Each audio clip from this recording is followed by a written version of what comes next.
इस कहानी की शुरुआत होती है आज से 15 साल पहले, जब जब वह जवान थे और दोनों बहुत अच्छे मित्र थे। एक दिन की बात है, विक्रम बहुत चिंतित था और वह अपने घर में बैठा हुआ था कि तभी वहां पर विक्रम का मित्र आदित्य आया। आदित्य विक्रम से पूछता है, क्या बात है मित्र, तुम इतने चिंतित क्यों हो? क्या कोई परेशानी है? हाँ, आज मुझे अपनी पत्नी की बहुत याद आ रही है। जब मेरी बच्ची रेखा का जन्म हुआ, उसी दौरान मेरी पत्नी का देहांत हो गया। मित्र, चिंता ना करो, सब ठीक हो जाएगा। आदित्य, तुम तो जानते हो मेरी एक छोटी सी बच्ची है। अब इसके लिए मुझे पहले से ही पैसे इकट्ठे करने होंगे। आखिर ये लड़की है, मुझे पहले से ही और मेहनत करनी होगी और पैसे जोड़ने होंगे ताकि मैं इसका विवाह धूमधाम से करवा सकूं। पर मित्र, यह तो अभी छोटी सी बच्ची है और तुम अभी से इसकी शादी के लिए चिंतित हो। आदित्य, तुम नहीं समझोगे। आखिर तुम्हारा तो एक बेटा है, लेकिन मेरी तो यह बेटी है और इसके लिए तो मुझे पैसे जोड़ने ही होंगे। विक्रम, तुम चिंता ना करो, हम दोनों बहुत अच्छे मित्र हैं। क्यों ना हम अपनी मित्रता को रिश्तेदारी में बदल दें। तुम कहना क्या चाहते हो? मैं ये कहना चाहता हूं कि तुम चिंता ना करो, रेखा मेरे घर की बहू बनेगी। क्या तुम सच कह रहे हो? क्या तुम रेखा को अपने घर की बहू बनाओगे? हाँ, मैं तुमसे वादा करता हूं। यह सुन विक्रम और आदित्य दोनों बड़े खुश हुए। देखते ही देखते समय बीतता गया। समय के साथ रेखा भी बड़ी हो चुकी थी और उधर आदित्य का बेटा भी अब बड़ा हो चुका था। देखते देखते पूरे 15 साल बीत चुके थे। इधर विक्रम ने अपनी बेटी रेखा का ख्याल खूब लाड प्यार से रखा और रेखा अब बहुत मोटी हो चुकी थी। और जैसा कि आदित्य ने विक्रम से वादा किया था, उसने अपने बेटे की शादी रेखा से करवा दी। अब रेखा अपने ससुराल आ चुकी थी और यहां पर उसके सास ससुर यह देखकर बहुत हैरान थे कि रेखा बहुत मोटी हो चुकी है। उसे चलने फिरने में भी तकलीफ होती है। वह बहुत आलसी हो चुकी है। वह अपने शरीर को थोड़ा भी कष्ट नहीं देना चाहती। तभी रेखा की सास रेखा को आवाज लगाते हुए कहती है, अरे बहू, जरा यहाँ तो आना। रेखा कहती है, जी माँ जी, अभी आई। रेखा बहुत धीरे धीरे चलते हुए अपने सास ससुर के सामने आती है। जी माँ जी, बोलिए, क्या काम है? बेटा, जरा अपने ससुर के लिए कप चाय तो लेकर आना। जी माँ जी, अभी लाई। इतना कहकर रेखा एक बार फिर से किचन की तरफ जाती है और उसे चाय बनाकर लाने में काफी समय लग जाता है। यह देखकर रेखा के सास ससुर बड़े अचरज में थे।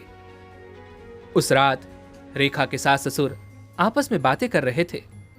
सुनिए जी, रेखा स्वभाव की तो बहुत अच्छी है, लेकिन उसका शरीर बहुत मोटा है, जिस कारण उसे चलने फिरने में बहुत तकलीफ होती है और वह बाकी सारे कामों को भी बहुत धीमे धीमे कर पाती है।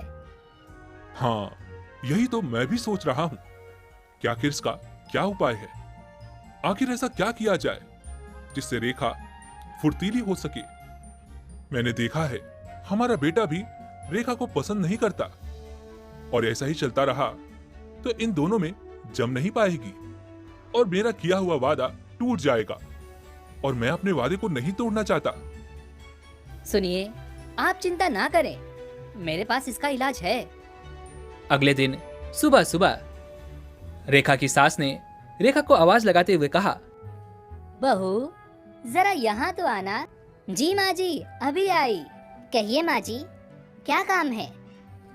बेटा, हमारे घर की एक परंपरा है, जब भी कोई नई बहू शादी करके हमारे घर में आती है तो उसे हमारी कुल देवी की 6 महीनों तक पूजा करनी होती है, उनकी परिक्रमा करनी होती है, जिससे हमारे घर में खुशहाली, सुख, धन, संपदा और समृद्धि आती है।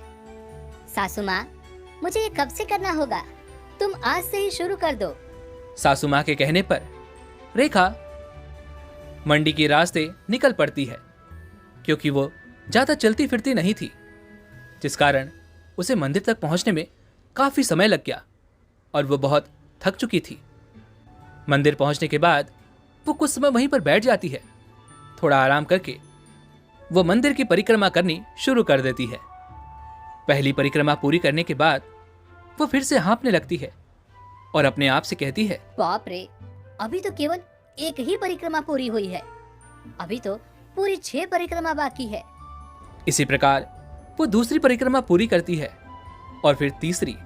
उसके बाद वो थक कर एक बार फिर से आराम करती है और फिर उठने के बाद वो बाकी की 4 परिक्रमा भी पूरी कर लेती है और अपने घर की ओर लौट जाती है। देखते ही देखते वह हर रोज परिक्रमा करने मंदिर आने लगी।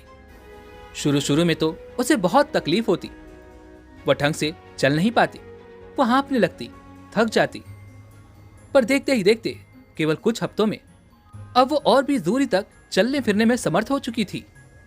अब उसकी थकान कम होने लगी थी और वह बड़ी आसानी से एक साथ में मंदिर के 7 चक्कर बड़ी आसानी से लगा लेती और वापस घर को लौट जाती। देखते ही देखते वो बहुत फुर्तीली हो चुकी थी। समय बीतता गया और अब पूरे 2 महीने पूरे हो चुके थे और अब तो रेखा का वजन भी घटने लगा था और रेखा को अपना यह फुर्तीलापन बहुत अच्छा लग रहा था। वो बहुत खुश थी, वो बहुत अच्छा महसूस कर रही थी। तभी एक दिन उसकी सास रेखा से कहती है, बहू, जरा अपने ससुर के लिए चाय तो लेके आना। रेखा बहुत जल्दी अपने ससुर के लिए चाय लेकर आ जाती है। यह देखकर उसके सास ससुर बहुत खुश हो जाते हैं और रेखा को भी अपना यह स्वभाव बहुत अच्छा लगने लगता है और वह अपनी परिक्रमा करना जारी रखती है। देखते देखते पूरे 6 महीने बीत जाते हैं। 6 महीनों के बाद तो रेखा की पूरी काया ही पलट जाती है। जो रेखा पहले बहुत मोटी हुआ करती थी, अब वह बहुत सुडौल हो चुकी थी, पतली हो चुकी थी और देखने में वह बहुत ही आकर्षित भी लगने लगी थी। उसका पति भी अब उससे बहुत खुश रहने लगा था। वह बहुत सुंदर युवती बन चुकी थी। ये सब देखकर आदित्य बहुत हैरान था। वाह, तुमने तो कर दिखाया। अरे इसमें मैंने क्या किया है, ये तो हमारी कुल देवी का कमाल है, ये उन्हीं की कृपा है। रेखा की पूरी जिंदगी बदल चुकी थी, उसका वजन भी पूरी तरह से घट चुका था और वह बहुत प्रसन्न रहने लगी थी। इस कहानी से हमें यह सीखने को मिलता है कि ज्यादा वजन हानिकारक होता है और वह हमारे शरीर को सुस्त और आलसी बना देता है। दोस्तों, उम्मीद है कि आपने आज की इस वीडियो से जरूर कुछ न कुछ सीखा होगा। तो वीडियो को लाइक और अपने दोस्तों के साथ शेयर जरूर कीजिएगा और हमें ऐसे ही सपोर्ट करने के लिए चैनल को सब्सक्राइब और घंटी बटन को भी जरूर दबा दीजिएगा। चलिए मिलते हैं इसी एक और वीडियो में, तब तक के लिए अपना ख्याल रखें। धन्यवाद।